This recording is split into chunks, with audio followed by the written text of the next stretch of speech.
Good morning दोस्तों। Sidhu winner classes के YouTube platform में आपका हार्दिक स्वागत है। देखिए, विज्ञान ने हमें जीवन की सच्चाई तक पहुंचने के लिए एक हमेशा से काम किया है और उसने कभी भी सुख और मन की भावनाओं के प्रति कभी उदारता नहीं दिखाई है। ठीक है, इसी के साथ हम लोग जो सेशन का शुरुआत कर रहे हैं, आज साइंस कक्षा 9 की साइंस है, जीवन की मौलिक इकाई। और ये केवल कक्षा 9 तक ही नहीं सीमित है, ये साइंस के दुनिया के किसी भी प्रतियोगी परीक्षा के लिए क्या है, अवेलेबल है। तो देखिए, होता क्या है, जीवन की मौलिक इकाई में हमको पढ़ना क्या है कि रॉबर्ट हुक थे। कौन था बेटा? Robert Hooke. इन्होंने 1665 में स्वनिर्मित का मतलब होता है कि खुद से एक सूक्ष्मदर्शी का क्या करते हैं, बनाते हैं अपने से, और उससे देखते हैं कि कार्क की पतली काट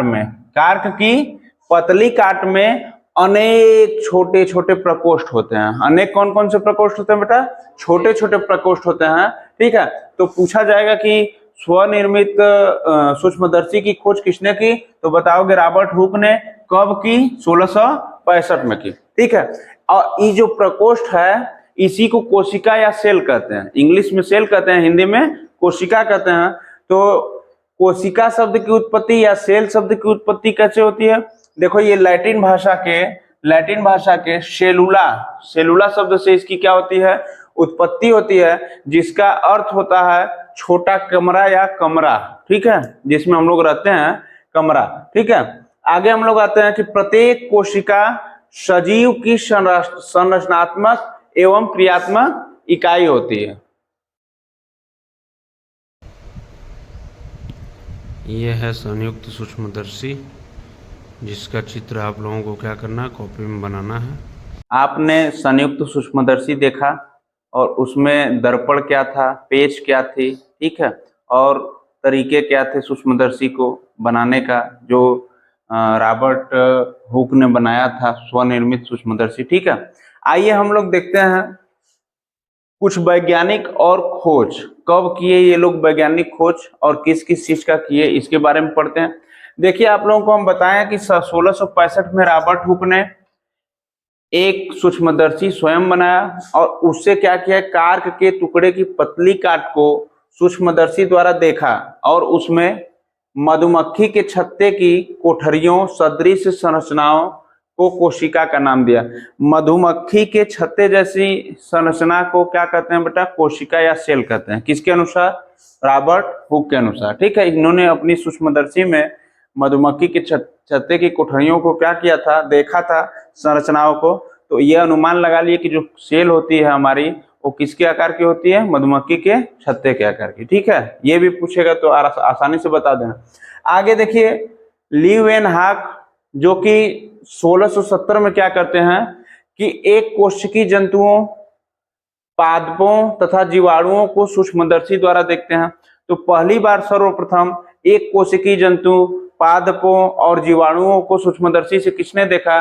तो लीवेनहॉक ने देखा। कब देखा? 1670 में देखा। ठीक है, आगे हम लोग आते हैं कि मार्सेलो मालपिघी एक वैज्ञानिक थे और उन्होंने क्या किया, 1671 में पादप कोशिकाओं का अध्ययन किया। तो आगे हम पादप कोशिका के बारे में भी पढ़ाएंगे। तो पादप कोशिका का अध्ययन किसने किया? मार्सेलो मालपिघी ने। किस सन में किया? 1671 में किया। ठीक है, आइए हम लोग आते हैं विल्सन महोदय, जो कि 1710 में संयुक्त सूक्ष्मदर्शी बनाते हैं और आज के समय में प्रयोगशाला में यूज हो रहा है। आप लोगों के पाठ्यक्रम में प्रयोगशाला बनती है, उसमें यूज हो रहा है। तो इन्हीं की बनाई हुई सूक्ष्मदर्शी से आप लोगों के पाठ्यक्रम में यूज होता है। विल्सन नाम था इनका, 1710 में। ठीक है, अब हम लोग आगे बढ़ते हैं कि मैथियस पुलाइडेन। ठीक है, ये क्या थे? मैथियस पुलाइडेन 1838 में खोज करते हैं पादपों के लिए कोशिका सिद्धांत का। ठीक है, तो कोशिका की खोज, तो पादप कोशिका की खोज मार्सेलो मालपिघी ने किया था। ठीक है, लेकिन पादप कोशिका के लिए जो सिद्धांत प्रस्तुत किए, इनका नाम था मैथियस पुलाइडेन। ठीक है, कब किए बेटा? 1838 में। ठीक, आगे हम लोग आते हैं कि जंतु कोशिकाओं के आधार पर कोशिका सिद्धांत किसने किया? ये तो पादप कोशिकाओं के आधार पर कोशिका सिद्धांत किए थे मैथियस पुलाइरेन, लेकिन जंतु कोशिका के आधार पर कोशिका सिद्धांत का अध्ययन किसने किया? तो बताओगे थियोडर स्वान। कब किया? 1839 में। पादप और जंतु 1838 और 1839, जो याद करेगा याद कर लेगा। आगे, इलेक्ट्रॉन सूक्ष्मदर्शी का आविष्कार किसने किया और कब किया? इलेक्ट्रॉन सूक्ष्मदर्शी का आविष्कार नाल एवं रुस्का ने किया, और ये कब किया? 1932 में किए। ठीक है, और आगे आते हैं हम लोग कोशिकांगों की जटिल संरचना का अध्ययन।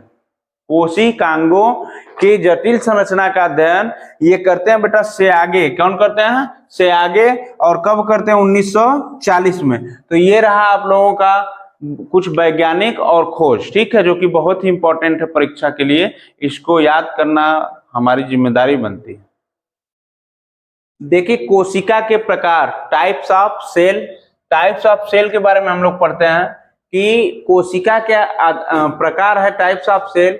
देखिए, जटिलता के आधार पे ये दो प्रकार की होती है। जटिलता के आधार पे कितने प्रकार की बेटा? दो प्रकार की। पहला प्रोकैरियोटिक और दूसरा यूकैरियोटिक। ठीक है, अब प्रोकैरियोटिक यूकैरियोटिक के बारे में पढ़ना, तो सबसे पहले हम लोग जानते हैं प्रोकैरियोटिक के बारे में। तो प्रोकैरियोटिक में प्रो का अर्थ होता है पूर्व। प्रो का अर्थ क्या होता है? पूर्व। और कैरियोटिक का अर्थ होता है बेटा केंद्रक। क्या होता है? केंद्रक। तो हम कह सकते हैं कि केंद्रक पदार्थ के चारों ओर केंद्रक झिल्ली नहीं होती है। केंद्रक पदार्थ के चारों ओर केंद्रक झिल्ली नहीं होती है। दूसरा है केंद्रक डीएनए का बना होता है। हमारा जो केंद्रक बना होगा किससे बना होगा? डीएनए से। अब एग्जाम में आता है कि डीएनए का फुल फॉर्म क्या होता है, तो बताओगे डीऑक्सी राइबो न्यूक्लिक एसिड। ये है इंग्लिश में डीऑक्सी राइबो न्यूक्लिक एसिड। ठीक है, अब केंद्रक के डीएनए में देखो प्रोटीन जुड़े नहीं होते हैं। इसमें क्या होता है? प्रोटीन जुड़े नहीं होते हैं प्रोकैरियोटिक में। इसके चारों ओर केंद्रावरण नहीं होता है। केंद्रावरण का मतलब क्या होता है? खाल से मतलब होता है। ठीक है, नहीं होता है। इसको न्यूक्लियोइड कहते हैं। क्या कहते हैं बेटा? न्यूक्लियोइड कहते हैं, क्योंकि इसके चारों तरफ केंद्रावरण नहीं पाया जाता है। आगे डीएनए अणु मुक्त। डीएनए अणु मुक्त होता है, इसलिए इसे ये क्या करता है? कोशिका द्रव्य में पड़ा रहता है। कोशिका द्रव्य में पड़ा होता है, और इसमें कोशिका द्रव्य में आरएनए के अणु भी क्या होते हैं? पाए जाते हैं। आरएनए का फुल फॉर्म क्या होता है? Ribose nucleic acid. ठीक है, ये रही प्रोकैरियोटिक कोशिका, जिसमें ऊपर का पूंछ वाला भाग कशाभिका कहलाता है, और बीच में जो अंडे वाला भाग है न्यूक्लियोइड कहते हैं। कोशिका कला होता है, और बगल में देखिए राइट साइड राइबोसोम्स पाया जाता है। कोशिका द्रव्य और डीएनए पाया जाता है, deoxy ribose nucleic acid. Mesosome पाया जाता है, और ये बगल वाला भाग बाएं साइड जो है पीलस है। ये रहा आपका प्रोकैरियोटिक कोशिका का चित्र। आइए हम लोग देखते हैं तीसरा नंबर हमारा यूकैरियोटिक कोशिका के गुणसूत्रों के महत्वपूर्ण घटक। जैसे बेसिक प्रोटीन्स जो होते हैं, बेसिक प्रोटीन्स जो चाहिए कोशिका के लिए, अर्थात हिस्टोन इस कोशिका में क्या पाए जाते हैं? नहीं पाए जाते हैं। ठीक है, हिस्टोन क्या करते हैं? इस कोशिका में नहीं होते हैं, जो कि हमारे बेसिक प्रोटीन्स होते हैं। चौथा नंबर है माइटोकॉन्ड्रिया, क्लोरोप्लास्ट, गोल्गी का व लाइसोसोम नहीं होते हैं। माइटोकॉन्ड्रिया को क्या कहा जाता है जी? पावर हाउस कहा जाता है। ठीक है, इस बारे में हम बताएंगे। अगला जो सेशन रहेगा हमारा, उस क्लोरोप्लास्ट क्या होता है, गोल्गी क्या होता है, लाइसोसोम क्या होता है। ठीक है, तो अगला है 5वां नंबर प्रकाश संश्लेषी बैक्टीरिया में क्लोरोफिल झिल्लीदार पुटिका में होते हैं। ठीक है,